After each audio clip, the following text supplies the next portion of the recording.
আসসালামু আলাইকুম গাইস, সবাই কেমন আছেন? আশা করি আল্লাহর অশেষ রহমতে সবাই ভালো আছেন। তো আজকের এই ভিডিওতে আমরা একটা গুরুত্বপূর্ণ বিষয় নিয়ে আলোচনা করব।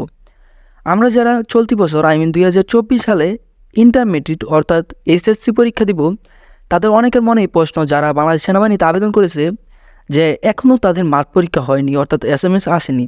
তো যেহেতু তাদের সামনের মাসে 30 তারিখ থেকে এসএসসি পরীক্ষা শুরু হতে যাচ্ছে, পরীক্ষা চলাকালীন কি এসএমএস আসবে অর্থাৎ বাংলাদেশ সেনাবাহিনীর মাঠ পরীক্ষা দেওয়ার জন্য ডাক আসবে? আর যদি পরীক্ষা চলাকালীন ডাক আসে তাহলে তার কী করতে হবে বা করণীয় কী? তাছাড়া পরীক্ষার সময় কি মাঠের কার্যক্রম বন্ধ থাকবে? এই বিষয়ে আজকের ভিডিওটা। তো ভিডিও শুরু করার আগে এখনও যারা আমার এই বিডি আর্মি লাভার চ্যানেলটি সাবস্ক্রাইব করেননি তারা অতি দ্রুত সাবস্ক্রাইব করুন। এখানে বিভিন্ন বাহিনী সম্পর্কিত সকল প্রকার ভিডিও পাবেন।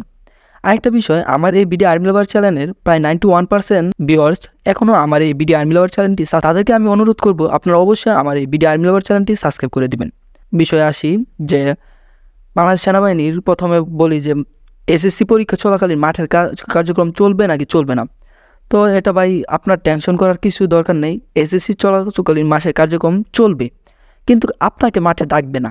অর্থাৎ আপনারা যারা বাংলাদেশ সেনাবাহিনীতে আবেদন করেছেন, যখন ফর্ম ফিল আপ করেছেন ওই জায়গায় একটা অপশন থাকে যে এসএসসি পরীক্ষা আপনি কবে দিয়েছেন বা কোন সালে দিয়েছেন।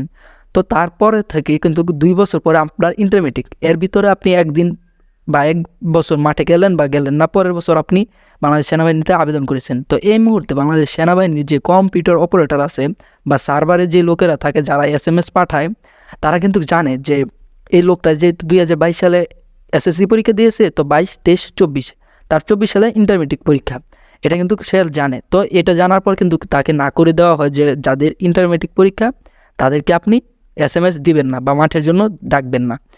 তো এটা গেল একটা বিষয়। আশা করি বুঝতে পারছেন যে মাঠে ডাকবেন আপনাকে। ধরেন আপনাকে ডাকবে, এখন আপনি কি করবেন?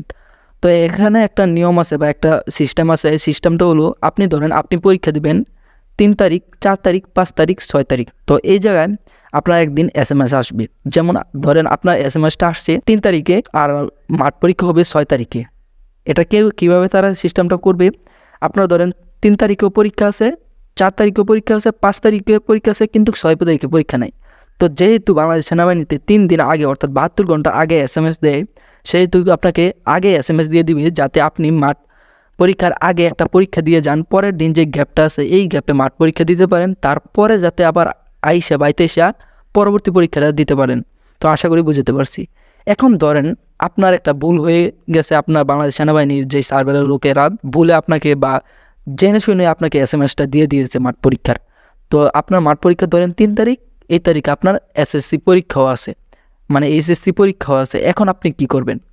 তো এই জায়গায় আমি আপনাদেরকে পরামর্শ দিব, আপনারা যদি মনে করেন আপনার উপর বিশ্বাস থাকে যে আপনি 100% বাংলাদেশ সেনাবাহিনীতে টিকতে পারবেন বা বাংলাদেশ সেনাবাহিনীর সৈনিক হতে আপনার কোনো অসুবিধা হবে না, তাহলে আপনারা পরীক্ষা বাদে মানে এইচএসসি পরীক্ষা বাদে আপনারা মাঠ পরীক্ষা দিতে যাবেন। বুঝছেন? কারণ এখানে আপনারা যেহেতু বিশ্বাস আছে আপনার প্রতি, তাও আপনারা দিতে যাবেন। তো এখানে আরেকটা বিষয় হলো গিয়া, আপনার একটা বছর যদি আপনি মাঠে যান কিন্তু চাকরিটা হলো না, একটা বছর কিন্তু আপনার লস। এসএসসি কিন্তু আপনি আর দিতে পারবেন না, একটা বিষয়ের জন্য কিন্তু আপনার ফেল আসবে। তো চেষ্টা করবেন আপনার, যদি আপনি নিজে জানেন যে আমি ফিট বা আমি 100% বাংলাদেশ সেনাবাহিনীতে চাকরি পাবো, তাহলে আপনারা মাঠে যাবেন। আর মনে হয় যদি না আমার একটু সমস্যা আছে বা আমার আরও সময় আছে, পরবর্তীতে আরও 2-3 বছর আছে বা 2-3 বার মাঠ করতে পারবো, তো আমি এবার যাইলাম না, আমি এবার ইন্টারমিডিয়েট পরীক্ষাটা দিয়ে দিই।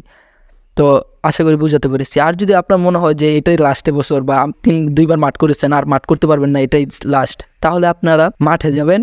ইন্টারমিডিয়েট পরীক্ষাটা থাক পরের বছর দিবেন, কারণ এখানে ইন্টারমিডিয়েট পরীক্ষা দেওয়ার সময় আছে কিন্তু আপনার মাঠে যাওয়ার সময় নাই।